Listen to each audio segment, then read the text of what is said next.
अस्सलाम वालेकुम वरहमतुल्लाहि वबरकातुहू। दोस्तों, आज का एपिसोड रजत के हाथ में होगा पावर, टारगेट कौन।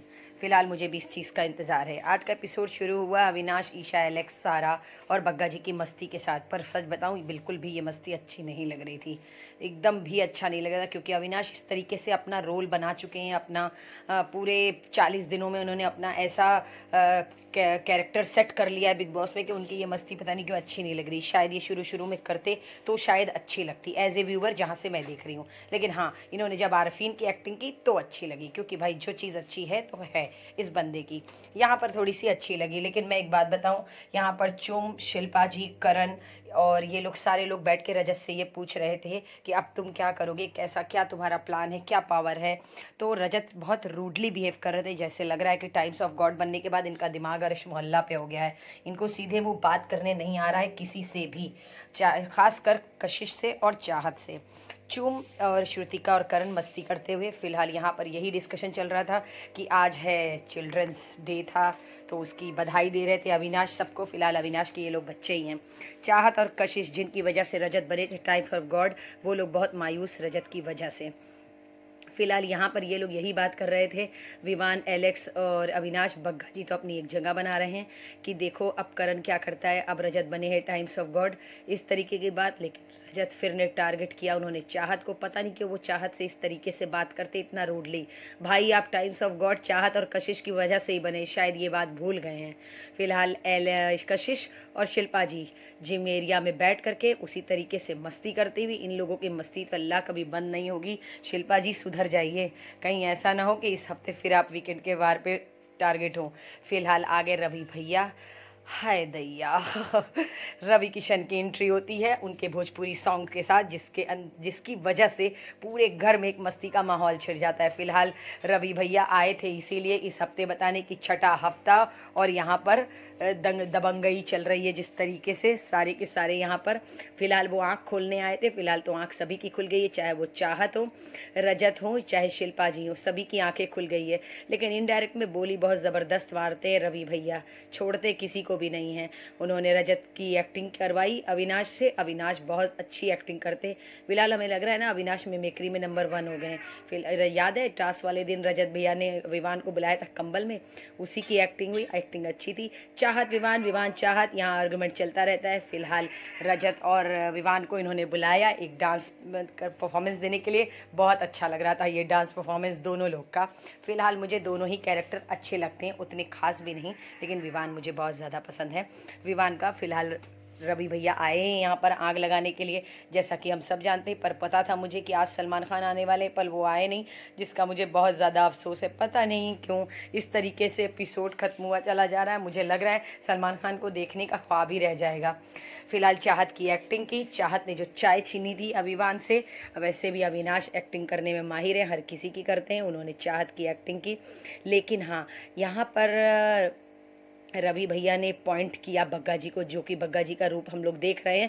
हमें भी नहीं समझ में आ रहा है आखिर वो कर क्या रहे हैं। आरफीन जी के जाने की वजह से उन्होंने बहुत अच्छा रोमांटिक सॉन्ग बजाया जिसके ऊपर इन लोगों का डांस था, लेकिन इनडायरेक्ट में बग्गा जी को सुना दिया कि भाई जो आप कर रहे हैं। लेकिन यहाँ पर ज़ीरो पॉइंट ऑफ व्यू दिखा एलेक्स का, जिसको उन्होंने पॉइंट ऑफ व्यू किया।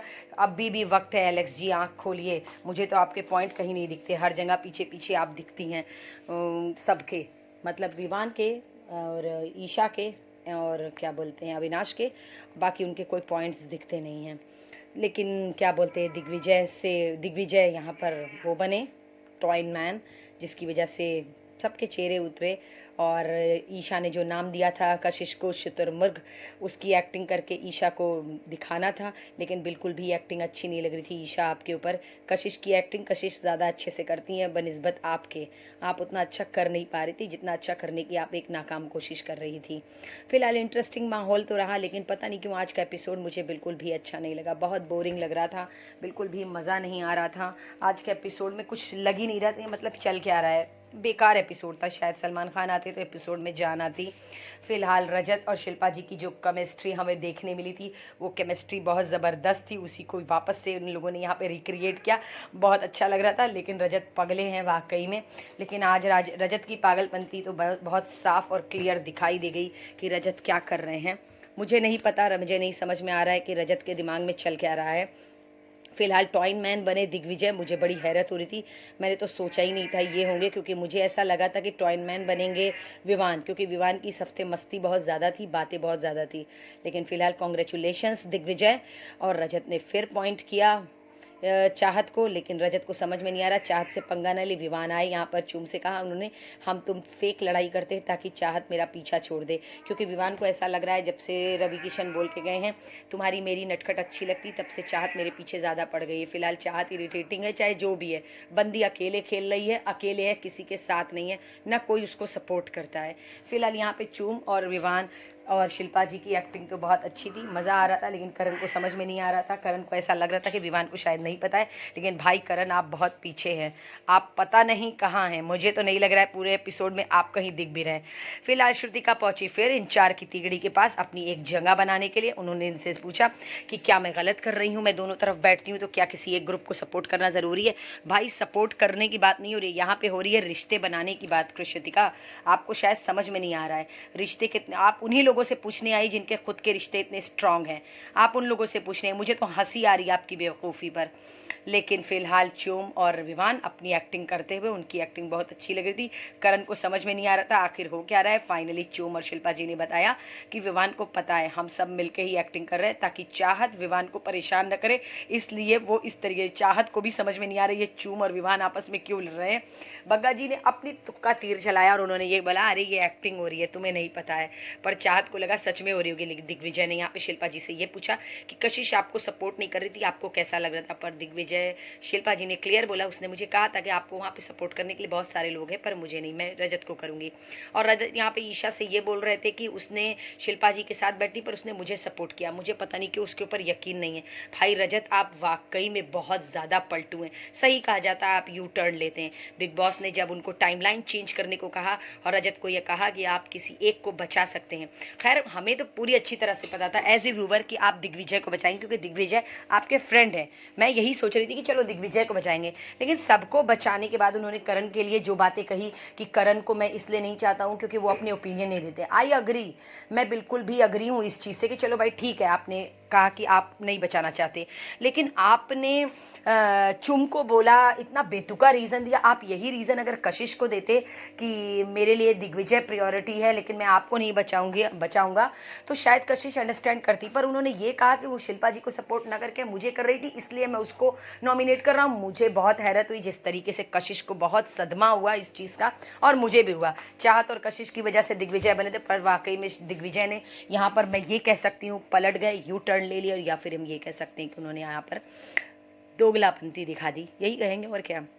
फाइनली ब्लू हेवन का टास्क आया जिसके अंदर करण और अविनाश को, चूम और ईशा को तैयार करना था। खैर दोनों लोगों ने मेकअप अच्छा किया, पगले हैं करणवीर, इनको तो कुछ आता ही नहीं है। लेकिन दोनों लोग प्यारी लग रही थी, अच्छी लग रही थी। दोनों ने इक्वल गिफ्ट को शेयर किया, इंजॉयमेंट रहा, अच्छा रहा। लेकिन मैं सच बताऊं, करण को अभी भी समझ में नहीं आ रहा है कि ये गेम में कर क्या रहे हैं। अविनाश यही बात कर रहे थे कि इस बंदे को कल निकल ही जाना चाहिए, इसको अभी भी समझ में नहीं आ रहा है कि ये गेम में कर क्या रहा है। मुझे भी नहीं समझ में आ रहा है। खैर अविनाश, आप ये राय क्यों दे रहे हैं? आप क्या कर रहे हैं? आप सिवाय लड़ने के आप भी कुछ नहीं कर रहे हैं। और ईशा क्या कर रही है? वो भी सिर्फ बैक बिचिंग करने के अलावा कुछ नहीं कर रही है। एलेक्स भी उसी में कंट्रीब्यूशन रहता है कि भाई हम भी बैठ के पीठ पीछे एक दूसरे की चुगली करते हैं। फिलहाल आप लोगों का भी गेम में यही रोल है, कम से कम करण पीठ पीछे चुगली तो नहीं करते, कोई ओपिनियन, कोई भी चीज़ें नहीं बोलते हैं, मुंह पे नहीं बोलते, मुंह पीछे धीरे धीरे बोलते हैं, लेकिन मुंह पे सामने नहीं बोलते। कुछ तो उनका दिख रहा है कि भाई क्या है, लेकिन हमें समझ में नहीं आ रहा है कि आखिर अविनाश किस तरीके का गेम खेल रहे हैं।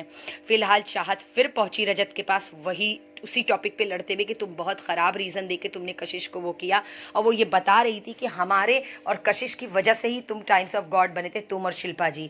लेकिन रजत अपनी बात को मान नहीं रहे थे, अड़ियल खोपड़ी है, मैंने कहा ना पहलवान आदमी है, वो अपनी बात के आगे सुनते ही नहीं है। अविनाश और ईशा ये लोग वैसे ही चुप चुप के वैसे ही बेतुकी बात करते हैं जिसका कोई सिर न पैर होता है। इसी तरीके से रजत और चाहत की लड़ाई बहुत ज़्यादा बढ़ती हुई, सारा दिन हो गया था, रात हो गई, इन लोग की लड़ाई खत्म ही नहीं हुई कशिश को लेकर के। कशिश एकदम खामोश थी, न्यूट्रल हो गई थी। अब वो तो कल पता चलेगा कि क्या होगा। फिलहाल कल अल्लाह करे सलमान खान आ जाए, कल हमें इंतज़ार होगा। अल्लाह हाफिज़ दोस्तों। कल